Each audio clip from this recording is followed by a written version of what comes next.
গুরুর্ব্রহ্মা গুরুর্বিষ্ণু গুরুদেব মহেশ্বর গুরুরেব পরম ব্রহ্ম তস্মৈ শ্রী গুরুবে নমঃ। প্রণাম জানাই জগৎজননী শ্রী শ্রী বড়মাকে, প্রণাম জানাই শ্রী শ্রী বর্দাকে, প্রণাম জানাই আচার্যদেব দাদাকে, প্রণাম জানাই অবিনবাবু সহ ইষ্ট পরিবারের সব দেব দেবতার উদ্দেশ্যে আমার অসংখ্য অসংখ্য প্রণাম। আমরা দূর দূরের দাদারও মায়েরা এখানে এসে ঠাকুর সম্বন্ধে বিভিন্ন রকম গান বাজনা আলোচনা করছি। এইটাই আমাদের মঙ্গল কার্য। এর সে আর কোনো পুণ্য কর্ম, আর কোনো পুণ্য কথা, আর কোনো ভালো কাজ পৃথিবীতে আছে বলে মনে হয় না।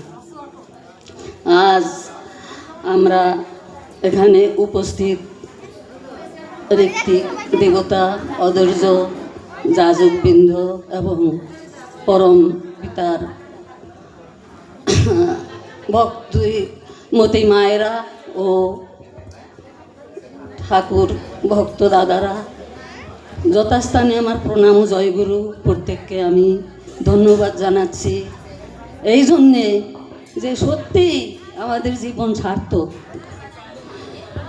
আমাদের জীবন সার্থক। কারণ যখন পৃথিবীতে ভগবান আসেন তাকে পাওয়া অনেকই পুণ্যের কথা। মানব জীবন পাওয়া তো অনেকই ভাগ্যের, বহু তপস্যার ফলে মানব জীবন পায়। আর এই মানব জীবনে এসে সদ্গুরুকে পাওয়া, তার সে পুণ্য কিছু হয় না।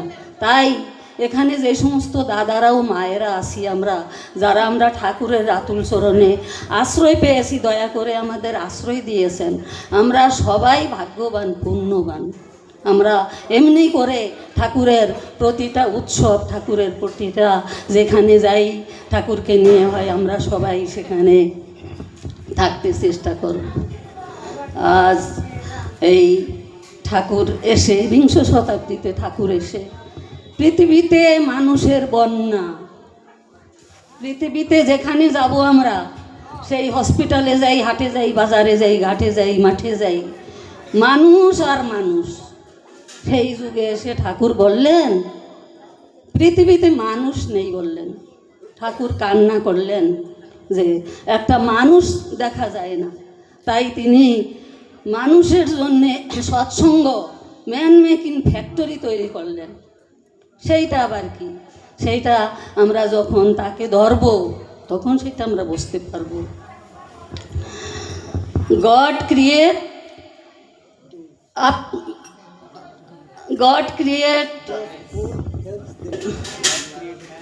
যাই হোক, আফটার হিজ ওন ইমেজ।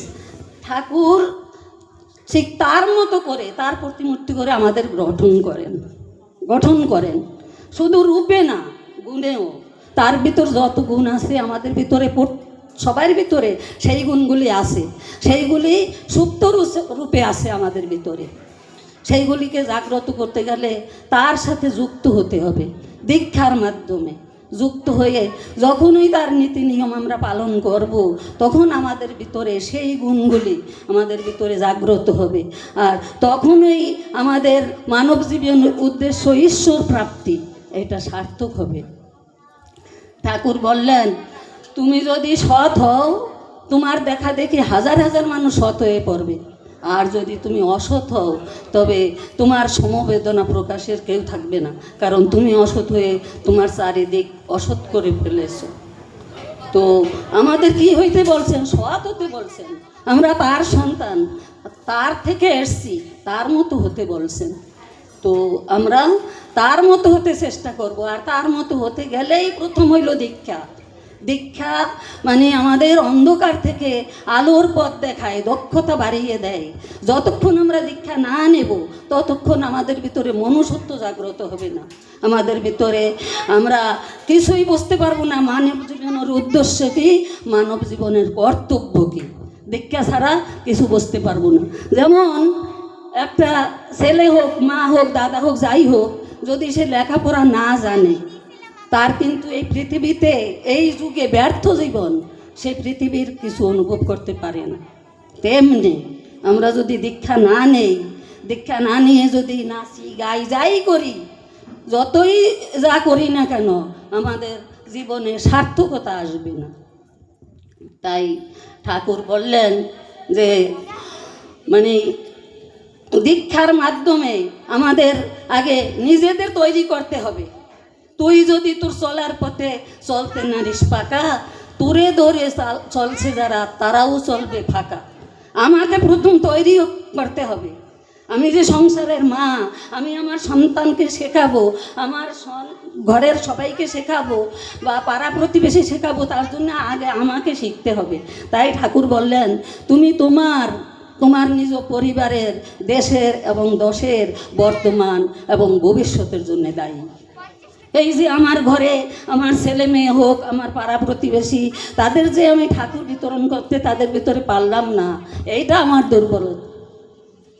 আর বিশেষ করে এই যুগে এসে ঠাকুর মায়েদের যা বলেছেন তা তো মানে কোনো ভাষায় তা ব্যক্ত করা যাবে না। ঠাকুরকে ধরে, ঠাকুরের বই পুস্তক পড়ে যা জানতে পারলাম, আজকে পৃথিবীর দুরবস্থা, ধ্বংস, তারপরে অন্যায় অবিচার, তারপরে যা চলছে মানুষই করছে তা। আর এই মানুষগুলি আমাদের সন্তান, মায়ের সন্তান। তো এদের শিখাইছে কে? মা হাত ধরে সন্তানকে যা শিখায় সন্তান তাই শেখে। তা আমি তাই শিখাইছি, আমরা আমাদের সন্তানদের তাই শিখাইছি, যার জন্যে আজ আমাদের সন্তানরা মানে কোনো ভালো কাজ খুবই কম করে। এত ঠাকুরের কাছে এসে বুঝতে পারছি যে ভালো কাজ কি, এত পরম সৌভাগ্য, নতুবা তো জানতেই পারতাম না যে ভালো কাজ আর কি, মন্দ কাজ কি। এইটাও আমাদের সৌভাগ্য যে ঠাকুরকে আমরা জীবনে পেয়েছি। তো আর ঠাকুর বললেন যে আদকতার সময় হতে করে করিয়ে যা শিখাবি ওটা হবে মধ্যম ছেলের হিসাবে চল নয় প্রস্তাবে। আমি আমার ছেলেকে যদি ছোটোকাল থেকে সেই প্রার্থনা ইষ্টভীতি করা, ঠাকুরের মানে 5 বছরে মার নাম দিয়ে দিতে হয়, তারপরে 12 বছরে দীক্ষা দিতে হয়, এগুলি সমস্ত দায়িত্ব মায়ের। কেন?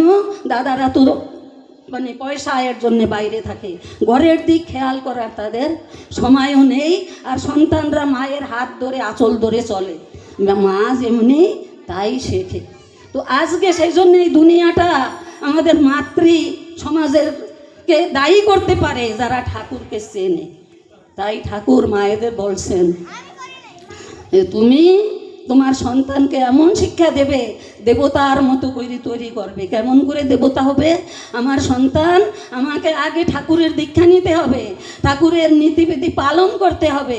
আমার সন্তান যখন গর্ভে থাকে তখন আমার নাম ধ্যান, ঠাকুরের নীতিবিধি সমস্ত পালন করতে হবে, তবেই আমার সন্তান এই বড় হয়ে সে ঠাকুরের আদর্শ মানুষ হবে।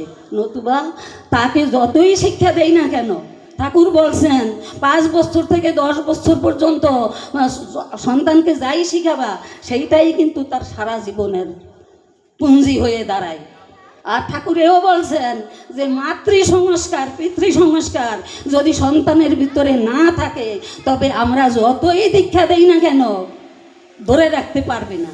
তাই আমরা আজকে দেখি 80% সৎসঙ্গী আজ ঠাকুরবাড়ি থেকে আচার্যদেব পরিবার নিয়ে মানে পাগল হয়ে গেছেন কি করে মানুষকে বাঁচাবেন। 80% সৎসঙ্গী ঠাকুরকে ছেড়ে দিয়েছে, তারা ধরেও ছেড়ে দিয়েছে। তার মানে আমরা মায়ের সংস্কার পাইনি, যার জন্যে আমরা আমাদের সমস্ত সম্পদ, শরীরের সব কিছু দিয়ে সন্তানকে মানুষ করি। আর সেই সন্তান আমাদের জন্য তার বাড়ি ঘর গাড়ি সব কিছু করে দেই, আমার ছেলে সুখে থাকবে। আর সেই ছেলেরা আজকে কী করতেছে? সেই ছেলেরা আজকে বৃদ্ধাশ্রম বানাচ্ছে, আমাদের বুড়োকালে বৃদ্ধাশ্রমে দেবে। এই সন্তানদেরকে তৈরি করেছে আমরা মায়েরা। তাই ঠাকুর মায়েদের কাছে অনেক আশা করছেন যে মাতৃশক্তি জাগ্রত করতে হবে, তাইলে পৃথিবী বদলে যাবে। আর এই মায়েরা আবার সেই সুসন্তান, আবার সেই দেব সন্তান এই পৃথিবীতে আনতে পারবে। তো আমাদের মায়েদের কাছে অনুরোধ, যে আমরা কমসে কম আমরা মায়েরা যদি বদলে যাই, ইষ্টনিষ্ঠ হই, আমার ঘরের সন্তানকে যদি আমি শুধু শিখাই, এমনি প্রত্যেকটা মা যদি প্রত্যেকের ঘরকে ঠিক করে দেয়, তার শ্বশুর শাশুড়ি স্বামী সবাইকে নিয়ে যদি শান্তিতে থাকে, তবে প্রতিটা ঘর স্বর্গে পরিণত হবে। তাই রবীন্দ্রনাথ ঠাকুর বলছেন, কোথায় স্বর্গ কোথায় নরক, কে বলে তা বহুদূর, মানুষের মাঝে স্বর্গ নরক, মানুষ এই সুরাসুর। তাই দেখি আমরা ওই যে একজন দেবতা ঋত্বিক, আরেকজন দেখি তার পাশে সে যা খুশি তাই করে। এই যে এইটাই মানে পৃথক, ঠাকুরকে ধরে আমরা দেবতা হইতে পারি। আবার বলছেন, দেবতা দানব জাত কিছু তুমি দেবতা যা দানব যা কিছুতেই পারবে তুমি হতে, মানুষ হওয়ার অনেক তোমার বাকি। দেবতারা কোনোদিন অন্যায় কাজ করতে পারে না, দানবরাও ভালো কাজ করতে পারে না, কিন্তু মানুষের ভিতরে এমন শক্তি, সে ইচ্ছা করলে দেবতা হয়ে যেতে পারে। বাল্মীকি রত্নাকর দস্যু বাল্মীকি হয়ে গেছে, আবার ইচ্ছা করলে সে মানে অধপতে যেতে পারে। এই সমস্ত শক্তি মানুষের হাতে। তাই আমরা ঠাকুরকে ধরে তার নীতি নিয়ম যদি পালন করি, আমাদের জীবন সার্থক হবে। জয় গুরু, সবাইকে জয় গুরু।